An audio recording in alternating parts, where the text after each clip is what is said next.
Gracias, las bienvenidas a todos ustedes en el día de hoy, sábado 9 de julio del año 2022, en nuestro programa TV Hacia el Día de cada sábado, con nuestro invitado en el día de hoy, el doctor Joel Jesús Ureña Vázquez. En breve será presentado por nuestra moderadora, la doctora Raiza Portorreal. Bienvenidos a todos a nombre de la Asociación Hispana de Profesionales de la Salud, con un tema de actualidad que nos está preocupando en los últimos meses, y es la viruela del mono o viruela del simio. Hoy con generalidades de su historia, de su epidemiología, de su origen y un poco de la prevención, cómo protegernos, cómo cuidarnos y saber con esta conferencia si podemos preocuparnos o no. TVASIS sale cada sábado desde New Jersey, New York, con el apoyo de la doctora Carmen Rodríguez, doctora Raiza Portorreal y el consejo directivo de esta asociación. Siempre les recordamos a los que están entrando hoy a nuestra plataforma por primera vez, suscribirse a este canal. Este programa comenzó hace ya más de 2 años, durante la pandemia.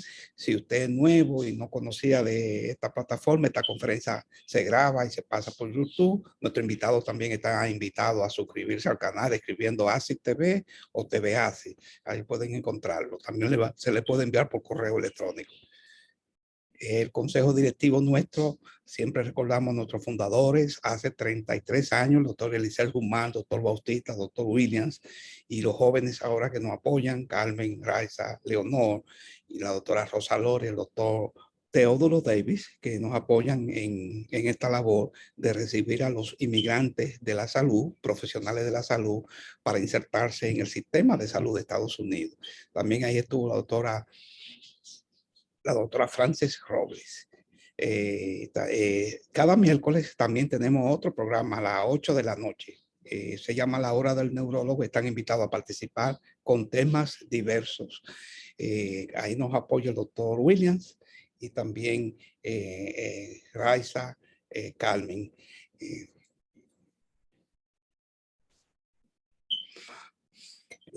Nuestro invitado en el día de hoy, el doctor Ureña, no ha reportado ningún conflicto de intereses, y aquí rápidamente vamos a hablar de nuestros próximos eventos. Nuestro Congreso Médico Anual Internacional en conjunto con el Colegio Médico Dominicano de Filadelfia lo vamos a tener en octubre 29 y 30 de este año. Están invitados a registrarse, a conocer mucho más. Ya está publicado en la plataforma. Aquí es parte de lo que vamos a tener. Como información general, quiero hoy dar la noticia de que a los que se han graduado del programa de asistente médico o los que están aplicando para diferentes posiciones en el área de la salud del estado de Nueva York, New Jersey o cualquier otro estado de esta área por aquí, de nuevo estamos reanudando el programa de certificación de resucitación cardiopulmonar, y para el domingo 24 se van a certificar el primer grupo. Hemos llegado a un acuerdo con el instructor de la Asociación Americana del Corazón, el profesor Ángel Horta, y el domingo 24 de julio va a comenzar el primer grupo. Si usted está interesado en certificarse, si se le venció la certificación y no la tiene, esta es la gran oportunidad para hacerlo. Así que es un esfuerzo que hace la doctora Carmen Rodríguez y el comité para traer eso. Las confirmaciones rápidamente, ya lo hemos mencionado, ya está confirmado el doctor Tito Suero, que va a tener un tema de magistral sobre la evolución de la medicina en 131 años con sus protagonistas, los médicos. También el doctor de Luna, Rafael de Luna, del Hospital Ángel Contreras de Monteplata, va a viajar a este congreso con una delegación de 18 médicos, entre médicos, enfermeras y administradores. Ya lo estamos anunciando durante esta semana. Acaba de confirmar la doctora Kirsi Betania Japa, médico psiquiatra dominicana, egresada de la UCE con honores, pero también se certificó en Cooper University Healthcare de Camden, New Jersey, y es la primera dominicana que en el área de psiquiatría también hace un fellowship en psiquiatría comunitaria. Va a estar con nosotros hablando sobre la situación de salud, la disparidad en salud mental en Estados Unidos, sobre todo con los latinos. Así que será una oportunidad de oír su conferencia, de conocerla y relacionarse con la experiencia que ella tiene. Ya mencionamos eso, el grupo de Barahona, que está también un grupo que va a viajar, estudiantes, profesores, también de Santiago, del Colegio Médico nos están apoyando, una delegación encabezada por su presidente, el doctor Senencaba, doctor Sandro Balbi, de la regional del distrito, están también confirmados para venir a este evento y apoyar este evento en octubre 29 y 30. Estamos permitiendo presentaciones de pósters, de investigaciones, que es que usted puede correr la voz si alguien quiere presentar algún trabajo científico, lo puede hacer, ya comunicarse con nosotros. Van a recibir certificados, van a recibir cartas de recomendación, y al igual que el mejor o los mejores trabajos van a recibir un premio en cash, en dinero. También está invitado el honorable ministro de Salud Pública, el doctor Rivera, Daniel Enrique Rivera. Van a participar también un peruano que van a hablar sobre el USMLI, y gracias al doctor Ruiz, que confirmó con una ponencia sobre el Darío Contreras, estadísticas, al comité amplio que nos apoya, gracias por el apoyo que estamos teniendo, y le agradecemos a todos ustedes este esfuerzo, decirles que el que nos apoye y auspicie este programa, este congreso, pues va a recibir mucha visibilidad, y una de ellas que puede estar en esta plataforma de Zoom. Ya finalmente quiero decirle a todos los que han entrado por primera vez a esta plataforma de la Asociación Hispana de Profesionales de la Salud, que desde hace 15 años estamos ofreciendo estas certificaciones cortas en el área de asistente médico, asistente dental, asistente de terapia física y flebotomía. Estas certificaciones le permiten a usted obtener un empleo rápido, en lo que usted aprueba sus exámenes para obtener la licencia de enfermero, de médico o de dentista, y está ayudando mucho a poder insertarse rápido al sistema de salud. Así que están invitados a conocer más de este programa y poder beneficiarse. Doy paso a la doctora Raiza Portorreal para presentar a nuestro invitado de hoy. Adelante. Bien, muy buenas tardes a todos. Agradecerle de nuevo al doctor Restituyo, quien es el presidente de la APSE, al equipo que también trabaja en todo lo que es la directiva, la doctora Carmen Rodríguez y demás miembros que están hoy conectados. Bien, vamos a hablar un poquito sobre la biografía de nuestro invitado, el doctor Joel Ureña Vázquez. Hizo sus estudios de medicina en la Universidad Católica Tecnológica del Cibao, UCATESI. Tiene una especialidad de infectología y enfermedades transmisibles en el Hospital Militar Docente Dr. Carlos Arbelo en Caracas, Venezuela. Es actual encargado del servicio de infectología del Hospital Militar Docente Dr. Ramón de Lara, encargado del servicio también de atención integral del Hospital Dr. Ramón de Lara. Es encargado del servicio de atención integral del Centro Yolanda Guzmán, subcoordinador de la Residencia de Medicina Familiar del Hospital Dr. Ramón de Lara, docente de la Cátedra de Infectología de la Residencia de Medicina Interna del Hospital Dr. Ramón de Lara, asesor investigador del proyecto Army RD de la institución To Ocean in Health, y también de la asociación APSI, para la Asociación Hispana de Profesionales de la Salud. Darle las buenas tardes al doctor Ureña Vázquez. Doctor, adelante. Vamos a escuchar en manos del doctor básicamente su ponencia sobre el tema de la viruela del simio y cómo protegerse. Adelante, doctor. Muchísimas gracias y bienvenido.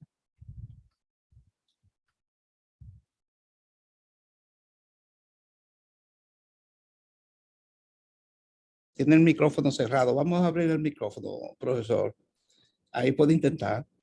Intente ahí de nuevo, abrirlo y compartir su imagen. Ya está abierto. Oh, sí. Buenas tardes. Adelante. Para mí un placer y agradecer al doctor Artimides Restituyo, aparte de la doctora Carmen Rodríguez y Portorreal, y a la licenciada Elba García por el acercamiento que tuvieron para invitarme a formar parte de este ciclo de conferencias de la Asociación Panamericana de Profesionales de la Salud. Para mí un honor y un tema que sobre todo está en la palestra pública, ya que es una situación que está afectando países que empezaron en Europa, como hasta ahora aquí ya finalmente en la República Dominicana. Y vamos a tomar un poco de nuestro tiempo en la tarde de hoy para traer las actualizaciones de esta enfermedad y así también dar las informaciones pertinentes para que el pueblo no se mantenga en alarma, porque Ya vivimos la parte del desconocimiento cuando empezó el COVID-19 y generaron situaciones que no debieron llegar hasta este punto. Hoy vamos a aclarar esos tópicos y luego al final estamos a disposición para cualquier pregunta de la audiencia presente. Como nosotros sabemos, la viruela del mono pertenece a un grupo llamado ortoposvirus, que nosotros conocemos otro tipo de enfermedades como la viruela. Esta familia es la posviridae, por eso ese nombre de pox por la relación con las vesículas. Se conocía en primera instancia que esta enfermedad era una enfermedad o una zoonosis, que es una enfermedad transmitida de animales a personas, que tenía una demarcación presente sobre todo en África, en la parte del Congo y en las regiones occipitales. Se conoce bien que esta enfermedad es una enfermedad autolimitada que tiene un proceso de curación más que con medidas de sostén sin tratamientos específicos y que puede tener un periodo de incubación luego de un contacto con una persona infectada que puede ocurrir entre los 5 a los 14 días. Esta enfermedad tiene una duración de hasta 3 semanas y puede verse que incluso personas que estén en el día 20 de la enfermedad pudieran aún contagiar y ser transmisores de este tipo de enfermedad. Es muy raro encontrar en cuadros graves asociados al monkeypox, pero sí se ha visto asociado en personas de edad mayor, niños menores de 5 años o alguna persona que tengan algún estatus de inmunosupresión o enfermedades añadidas que pudieran descompensar la enfermedad. Tiene una mortalidad muy baja, incluso de un 1 a 3% para el caldo que representa la parte de Occidente, que es quien actualmente se encuentra haciendo los casos fuera de África, y de entre un 5 a un 10% para el caldo que representa la República del Congo. De todos sabemos que esta enfermedad fue bien estudiada en la época de los 70-80, logrando así una erradicación de lo que fue la viruela en el año de 1980. Por eso los brotes que se han asociado con estos tipos de enfermedades a nivel que ha pasado el tiempo han sido muy escasos, aunque no han dejado de existir. Conocemos que el primer caso que se presentó fue en el año de 1970 en la República Democrática del Congo. Se presentó en un niño de 9 años que empezó a presentar lesiones vesiculares con cuadro de fiebre y mialgias. Pero la característica que tenía este nuevo caso era que se presentó en una zona donde ya la varicela había sido erradicada en el año de 1968, lo que empezó a generar una alarma y alerta epidemiológica en la República Democrática del Congo. Luego de ese caso, en el 68, 11 países africanos empezaron a reportar casos con lesiones similares a la de este niño de 9 años y se extendió hacia lo que fue todo el continente americano. Posterior a empezamos a ver que luego empezaron a generarse brotes fuera de lo que es la República del Congo y en el año 2003 Estados Unidos reporta un brote de 2 pacientes confirmados con viruela de mono. Luego se fue extendiendo hacia otros países como unos trabajadores que se encontraban dando ayuda social en la República de Nigeria. Y luego a su regreso a Israel, se fueron con el ras cutáneo, las manifestaciones clínicas, y con su llegada a lo que fue a Israel, empezaron a presentar las lesiones vesiculares, confirmando monkeypox occidental. También Reino Unido, con un enlace de contrato de trabajo, ha presentado diferentes brotes que van desde el año 2018, 2019, 2021, 2022. El año 2020, al ser un año atípico por la llegada de la pandemia de COVID-19, pudiéramos establecer unos subregistros en cuanto a estos casos y por ende no hubo notificación de que si presentaron unos casos, ya que venían con una notificación continua.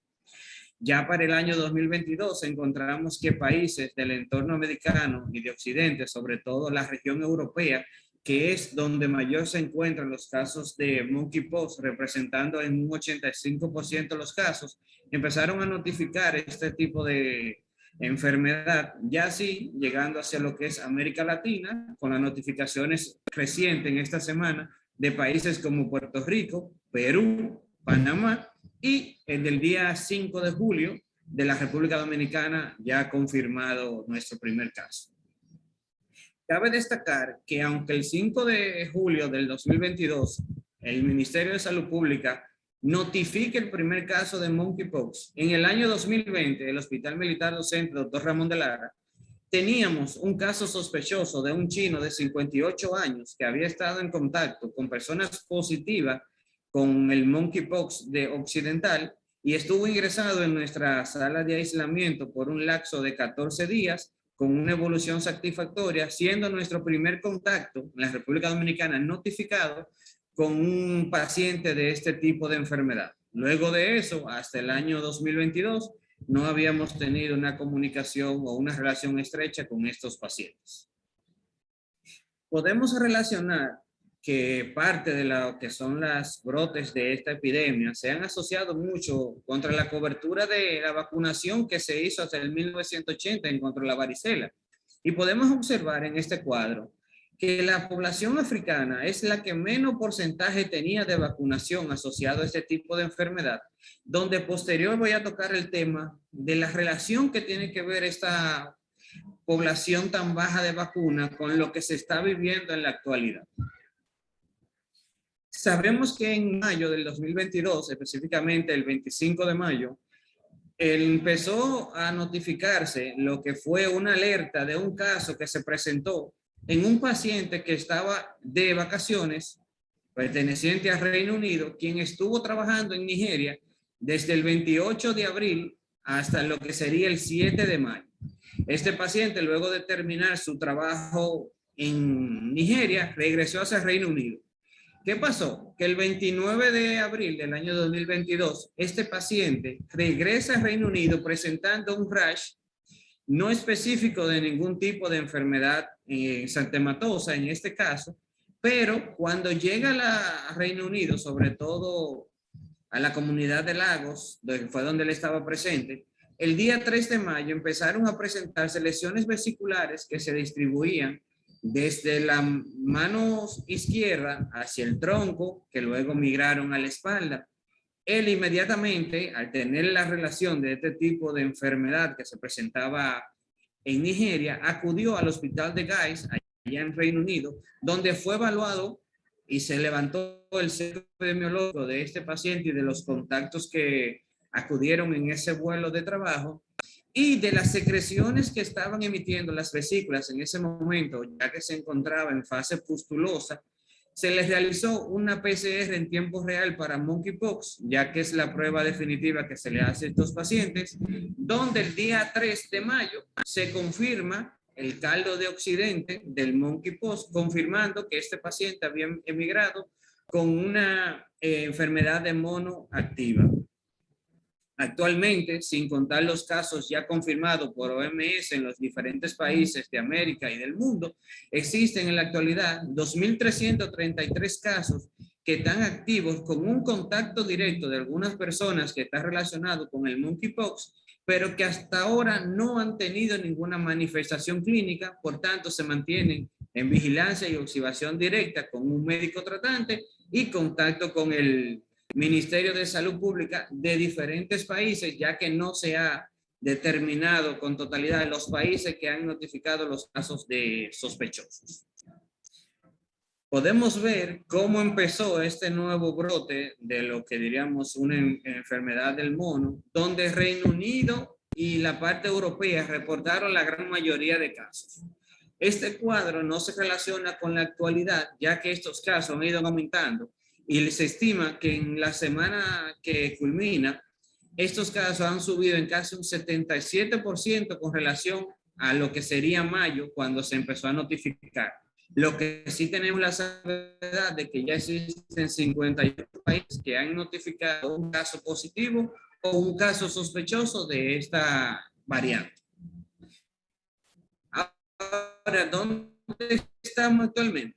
5.322 casos están confirmados vía OMS con lo que es la viruela del mono. Cabe destacar que hasta ahora una muerte asociada a una persona de 45 años que tenía enfermedad autoinmune conocida y que fue el único que falleció. 58 países ya han notificado esta enfermedad.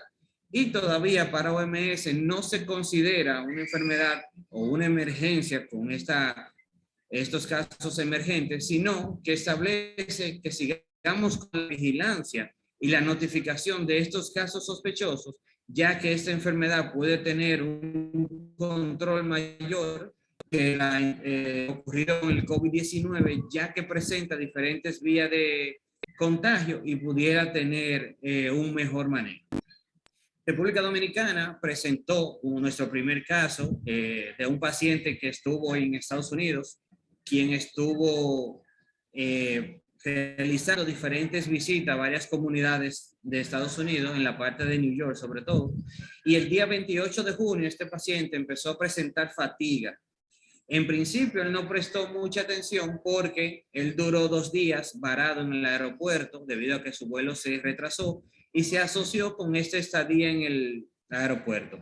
3 días más tarde este paciente empezó a presentar temperatura termometrada en 38 grados centígrados, la cual se mantuvo con tratamiento por un médico tomando paracetamol.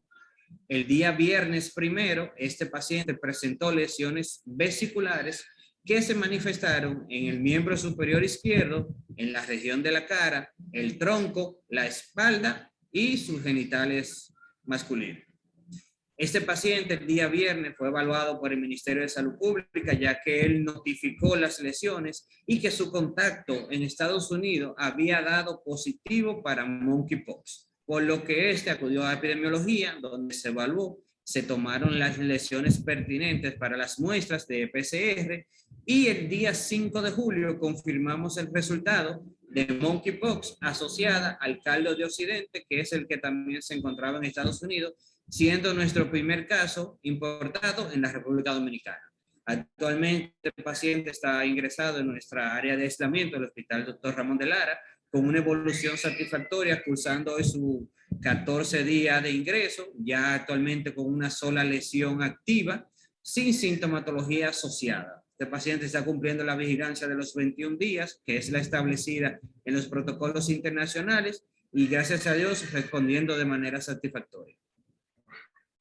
¿Cómo podemos tener un contacto en este caso con la viruela del mono? Porque ya que se ha vuelto una enfermedad de moda, no es que yo voy a ir a un centro a realizarme una prueba porque tengo un dolor de cabeza o presenté fiebre o me salió una espinilla.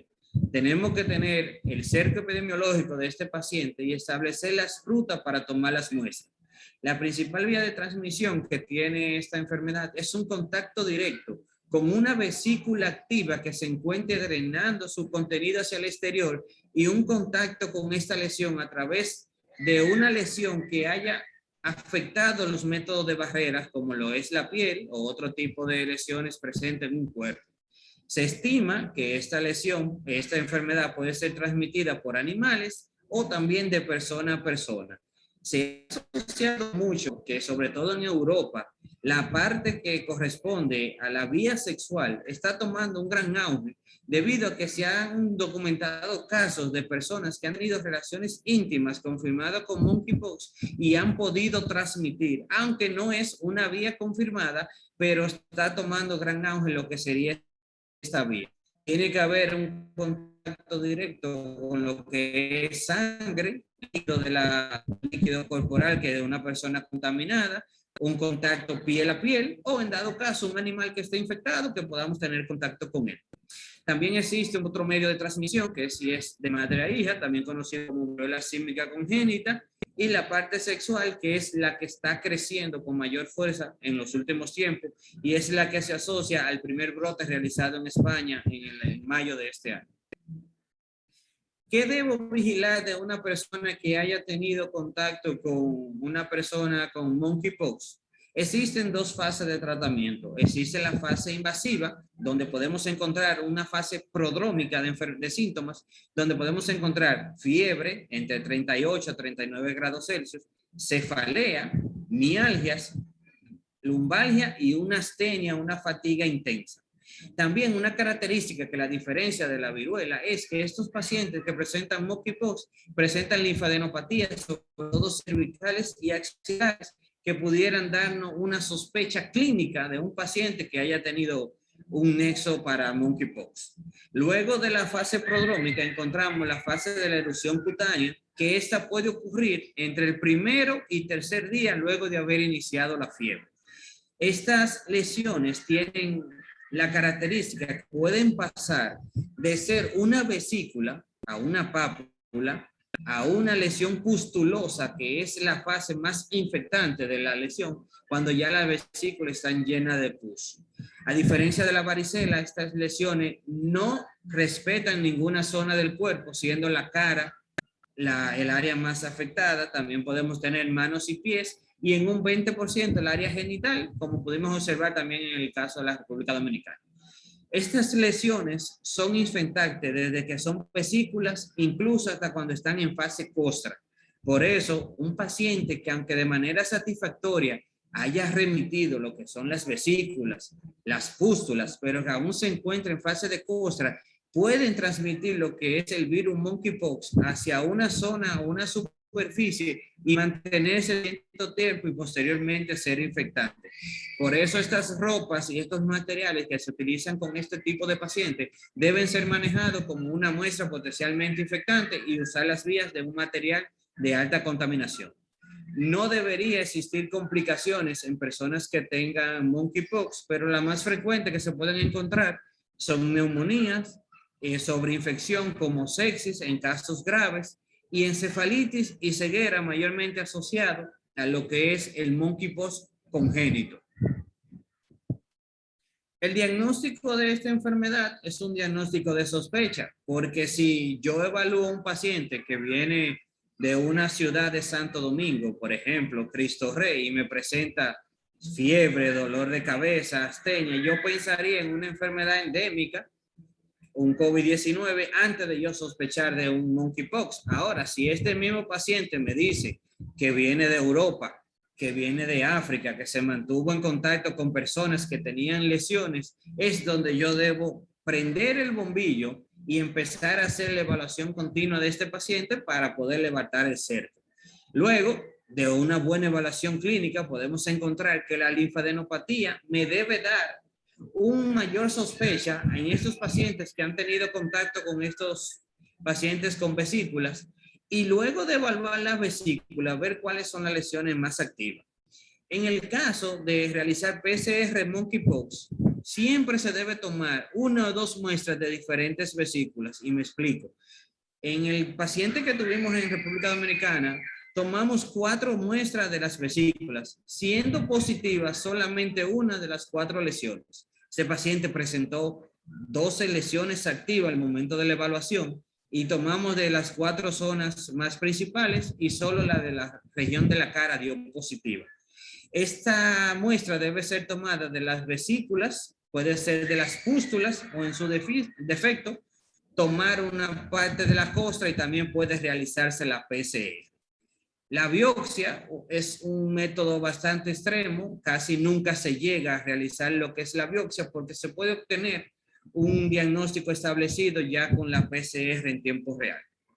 El aislamiento viral nos permite identificar a nosotros cuál sería el caldo que se pudiera estar asociado con la enfermedad del paciente, ya que existe un caldo central y un caldo de occidente. También se pueden realizar los anticuerpos, aunque no es una prueba fidedigna, debido a que se ha estimado que existe relación cruzada con los anticuerpos de las personas que han tenido viruela, y por ende no puede ser específico para decir solamente que estos anticuerpos son de monkeypox.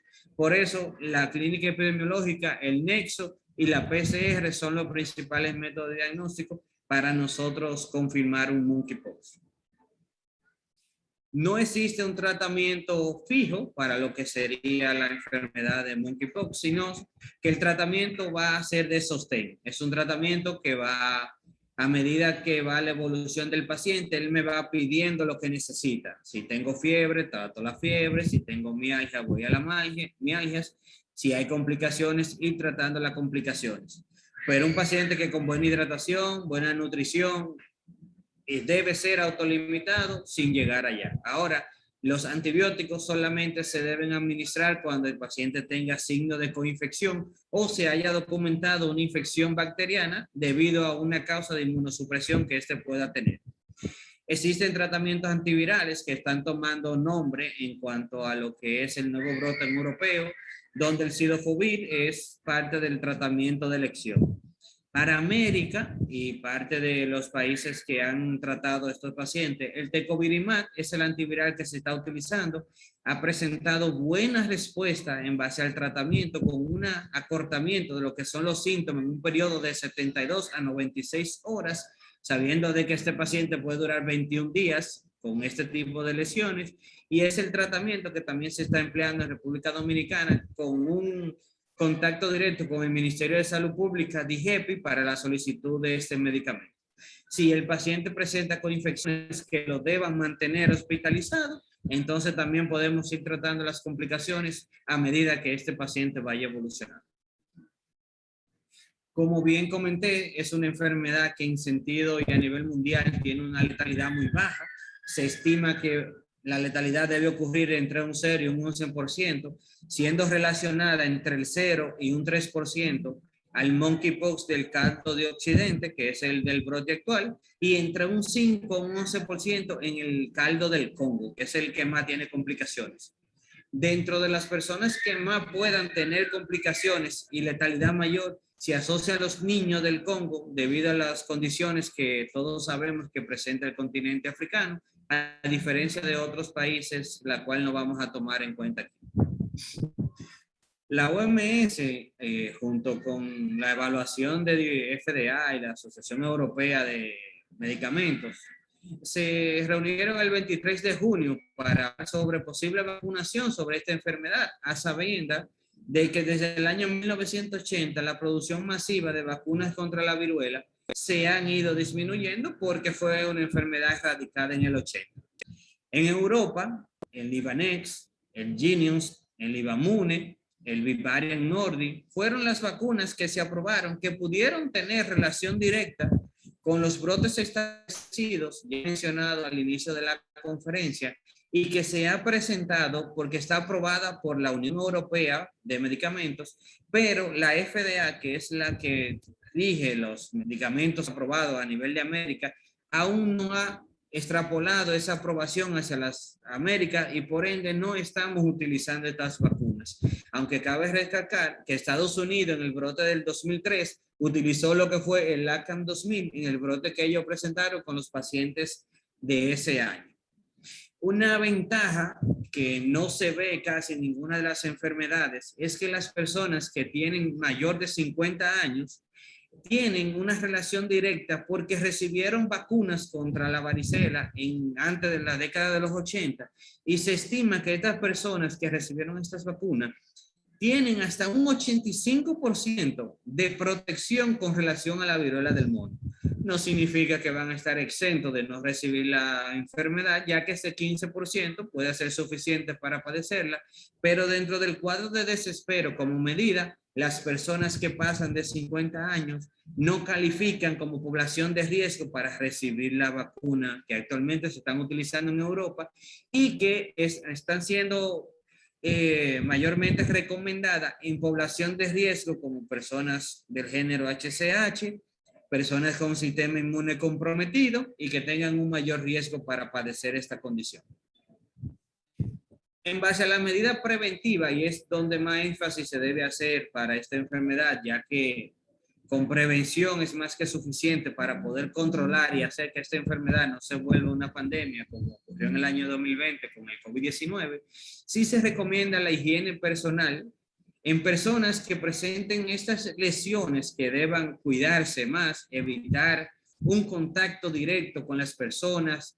Bien sabemos los médicos que el lavado de manos sigue siendo la principal medida para evitar infecciones tanto intrahospitalarias como en el ámbito de salud y siempre debemos recordar esos 5 momentos del lavado de manos que nos van a ayudar a nosotros a evitar contactos, pero sobre todo estas personas que ya tienen las lesiones activas, tratar de evitar contacto con otras personas por las diferentes vías, ya sea el saludo, ya sea contacto sexual, contacto directo, es lo más recomendable. Sabemos que en nuestro país no consumimos tanta carne silvestre de animales a diferencia del continente africano, pero una de las recomendaciones de la OMS es tratar de no consumir ese tipo de carne mientras estemos en el brote. Disminuir los viajes hacia el exterior, sobre todo al continente africano y la parte de Europa, aunque no existen restricciones en cuanto a lo que es el vuelo, el barco, los métodos de transportes internacionales, ya que inmediatamente una persona que pueda tener lesiones activas, inmediatamente debe omitir lo que son los viajes externos y por ende no vamos a tener contacto con personas en un avión o en un barco que tenga lesiones activas y que podamos estar en contacto con ellos. A la población HCH se les recomienda el uso de preservativo, sobre todo también a las personas heteros que puedan tener contacto sexual con su pareja. Y estas personas que también se han asociado grandes factores de riesgo como HCH, desnutrición, utilizar esta vacuna como método de factor de riesgo es importante, aunque no debemos alarmarnos para lo que es una vacunación masiva de la población, como algunos países han estimado compras masivas de vacunas, la cual pueden potencialmente generar un costo y a la vez vencerse, debido a que no todas las personas van a tener un factor de riesgo.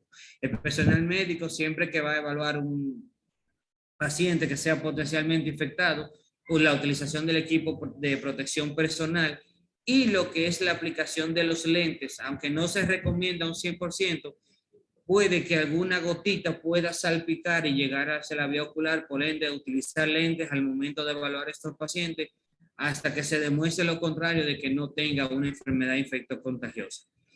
Todas estas medidas, si se agrupan en un conglomerado y se le presta extensión desde el día 0 hasta el día que podamos tener un contacto con uno de nuestros pacientes, deben ser más que suficientes para nosotros poder, uno, no alarmar a la población, dos, estar tranquilo de que no tenemos un riesgo mayor de padecer esta enfermedad, y los que trabajamos de manera directa con personas infectocontagiosas, no bajar la guardia con nuestro equipo de protección al momento de evaluar a nuestros pacientes y de regresar a nuestras casas una vez nosotros hayamos tomado contacto con estos pacientes.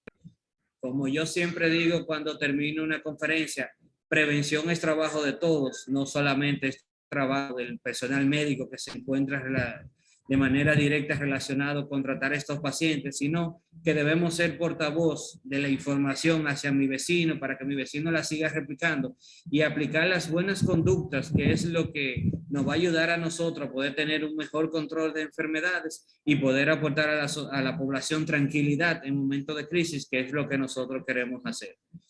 Hasta aquí ha sido la presentación. Cualquier situación que genere duda o pregunta que tenga la audiencia, estamos en disposición de responder las preguntas. Muchas bien, gracias profesor. por la invitación. Gracias.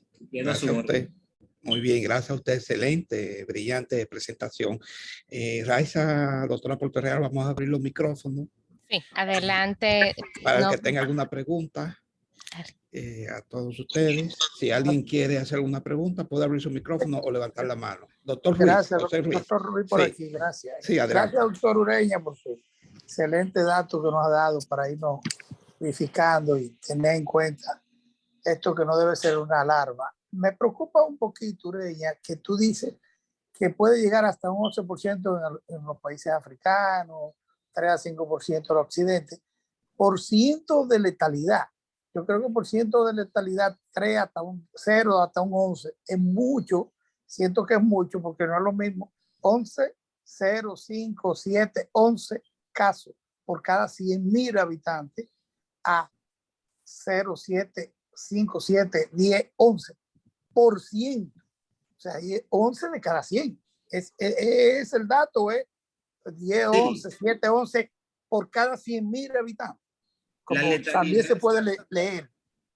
La letalidad se asocia sobre todo a ese porciento tan alto, a lo que corresponde a lo relacionado con la República del Congo. Si nosotros como conocedores de la situación que presenta siempre el continente africano, pudiéramos sospechar de que es un número alto, pero cuando se extrapola hacia la parte de Occidente, ya fuera de la República del Congo, la letalidad es de un 1%. Incluso no debe complicaciones y nadie debería morir a menos que exista una complicación de base, daño inmunológico, características que pudiéramos asociar como desnutrición, enfermedades inmunosupresoras de base, se pudiera asociar mayor. Pero en sentido general, cuando hacemos una globalidad, la letalidad es del 1 al 3%, con un máximo de un 5%.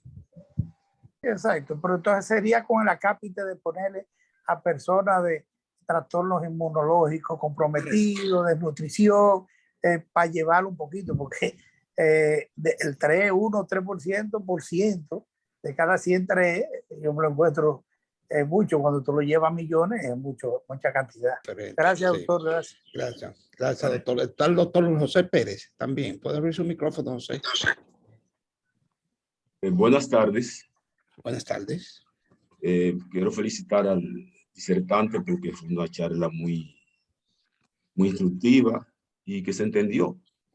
Yo pienso que en estos países debía de haber una comunicación efectiva en esos casos. Debe haber como esa especialidad para no despertar pánico en la gente cuando viene unas cosas de esta, porque eso puede traer muchos problemas.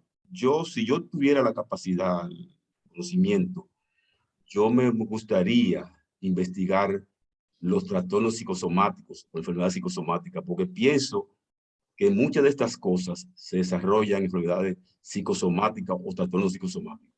Eso es lo que yo quería decir. Muchas gracias. Gracias, doctor. Doctor Pérez. Muchas gracias. ¿Alguien más? ¿Alguna otra pregunta? Doctor Ureña, ¿qué usted me dice de una embarazada que presente la enfermedad? Sí, como mencioné, existe transmisión vertical en base a lo que es monkeypox. Es una de las vías de transmisión, aunque no es una de las más frecuentes, pero también en esas zonas el tratamiento es sintomático.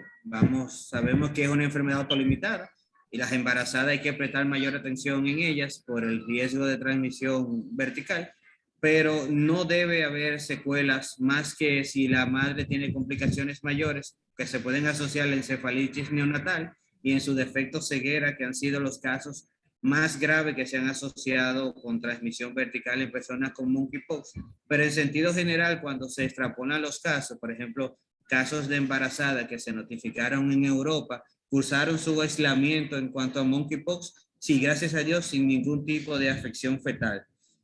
Aunque nosotros no debemos tildar ningún país, sabemos que casi todas estas complicaciones por las manifestaciones y características que presenta el continente africano se han asociado mayores riesgos de transmisión y mortalidad neonatal, que incluso es hasta un 6%, pero la vigilancia del embarazo, un tratamiento sintomático oportuno, va a tener una resolución de la enfermedad sin ningún tipo de complicaciones en la actualidad.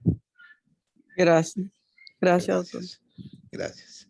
Gracias, doctora Piña. ¿Alguien más? Okay. ¿Alguna otra pregunta? Sí, una inquietud, doctor. ¿Podemos clasificar Carmen la enfermedad como una enfermedad de transmisión sexual? Como bien mencioné, no se ha englobado todavía dentro de enfermedad de transmisión sexual, aunque el brote relacionado con Europa y España empezó por un contacto sexual. Es una vía que está tomando gran fuerza como vía de transmisión en los últimos casos de Occidente, pero todavía para OMS no se ha asociado como enfermedad de transmisión sexual, aunque quizás en los días venideros eso pudiera cambiar, porque ha sido la forma que se ha asociado con brotes en España, Portugal y sobre todo en América, en personas del género de hombre que tienen sexo con hombre mayormente, como empezó en España, pero todavía no es definitiva una ETS. Doctor Ureña, usted que habló de zoonosis, ¿usted piensa que en el futuro esta enfermedad podría también competir o ser tan preocupante como el caso de la rabia? ¿O son casos completamente diferentes, no van a llegar a ese nivel? No creo que llegue a tanto nivel, porque a diferencia de otras enfermedades, esta tiene formas de tener un buen manejo y un cerco antes de poder desarrollar otro tipo de complicaciones también como enfermedad. Y como sabemos, personas pueden pasar asintomática y ser una enfermedad autolimitada, y que para poder llegar a este brote de poder tenerla como la rabia, tendríamos que tenerla ya de manera endémica en la zona para que nuestros animales pudieran considerarse vía de transmisión hacia la persona, porque todavía en la parte actual el contacto mayor es persona a persona infectada. Y nosotros aún como país no hemos reportado circulación de lo que sería monkeypox en República Dominicana, por ende no creo que llegue a esos extremos de otras enfermedades conocidas. Sí, porque no, exacto. Muchas gracias. ¿Alguien más? ¿Algún otro comentario? ¿Pregunta para nuestro invitado? Y yo tengo una pregunta, doctor. Sí. Quiero saber, doctor, si lo que se ha mencionado al principio cuando comenzó a circular, ¿verdad? El tema de la viruela del simio, es que se podía convertir en la próxima pandemia. ¿Eso es cierto? ¿Podemos esperar que no? Que simplemente va a pasar como otro brote de enfermedades. Ujú. En el mundo de la medicina hay un dicho que dice que nada está escrito y que 2 y 2 no son 4. Según lo establecido por las reuniones de OMS y los organismos internacionales, no se considera una enfermedad que pueda emerger como una nueva pandemia. Sí vamos a tener más casos notificados de esta enfermedad, pero para volver a ser considerado con pandemia y tener esa alarma de sociedad y medidas que se tomaron, no creo que vaya a ser pertinente llegar a ese extremo todavía. Sí, las recomendaciones es prestar atención, encender nuestra alarma para notificar estos casos de manera oportuna, porque tiene un buen manejo y un nexo epidemiológico bastante conocido y que nos pudiera ayudar a nosotros a limitar la propagación así de casos de epidemia como COVID-19, por ejemplo. Muchísimas gracias, doctor. Y con relación a la vacuna, la última pregunta que tengo, ¿qué es lo que se espera con relación a la vacuna? ¿Se le va a poder aplicar a todo el mundo cuando esté disponible o sí va a ser siempre en base a los criterios que ya usted mencionó? La vacunación va en parte a criterio. No se recomienda vacunación masiva de este tipo de enfermedad. Bien, como mencioné, solo Europa se encuentra actualmente vacunando. Los países de América estamos utilizando tratamiento con antivirales. El tecovirimat, por ejemplo, es el que estamos utilizando en Estados Unidos, Canadá y República Dominicana. Pero personas sí que tengan un factor de riesgo que se pudiera documentar y estar establecido en personas que pudieran desarrollar o controlar la enfermedad, sí la vacunación está recomendada. Mientras tanto, no va a haber vacunación masiva y mayormente vigilancia y tratamiento sintomático pueden ser suficientes para esta enfermedad. Gracias, Bueno, doctor. muchas gracias. Gracias, profesor, por su participación en el día de hoy. Carmen, doctora Rodríguez, ¿alguna información o alguna noticia nueva para nosotros? ¿Tiene el micrófono cerrado, Carmen? Sí, bueno, ya Sí. intentándolo abrir. Adelante. Ajá. Sí, sí. Sí, recordándoles a todos aquellos que deseen inscribirse para la certificación de soporte básico de vida por la American Heart Association, el próximo domingo 24 de julio, pues comuníquense como siempre con el doctor Restituyo o con los teléfonos que están en la página para ser inscrito. Y si usted, bueno, no solamente usted quiere llevar a un acompañante que también lo necesita, pues corra la voz, lo invitamos. Claro, sí, muchas gracias. Bueno, gracias, doctor, por su interesante conferencia, bien sintética y como dijo el doctor José Pérez, muy instructiva, muy didáctica. Lo felicitamos y no sabíamos que usted había manejado, fue el que manejó el primer caso de monkey, ¿verdad? De viruela en el simio. Felicitamos y esperamos que la conferencia de hoy ha sido muy tranquilizadora para todos nosotros. No quedamos a su orden y cualquier otro tema de ámbito de interés que se pueda discutir, que tenga que ver algo en base a mi persona o con especialidad, estamos a disposición de siempre aportar a la sociedad, porque al final esto es lo que importa. Yo no gano nada con saberme la enfermedad, saber tratarlo, pero los vecinos y el medio no tienen forma de poder controlarlo. Y vamos a tener difamación de conocimiento, que es lo que va a alarmar a la población. Lamentablemente vemos cómo las redes sociales cambiaron el COVID, cómo lo pusieron en un momento que casi nadie pudiera estar de manera tranquila, con pánico, miedo, claro, dudas, ¿qué hago? Sí, Entonces, sí. la idea es siempre poder aprovechar estos medios para llevar esa información al personal médico para que lo pueda distribuir y sobre todo las personas que trabajan prevención, que sabemos que le pueden sacar provecho a este tipo de conferencias y a la vez le vuelvo y le agradezco por considerarme y tenerme aquí como panelista, que para mí ha sido un honor. Muchas gracias a usted, muchas gracias a todos los participantes, al doctor Mauro Canario que entró en un momento y parece que tuvo que salir, doctor Ureña, los demás. Raiza, Carmen, gracias por participar en el día de hoy y ya usted parte de la familia, doctor Ureña, con nosotros. Gracias. Buenas tardes. Gracias, A buenas todos. tardes.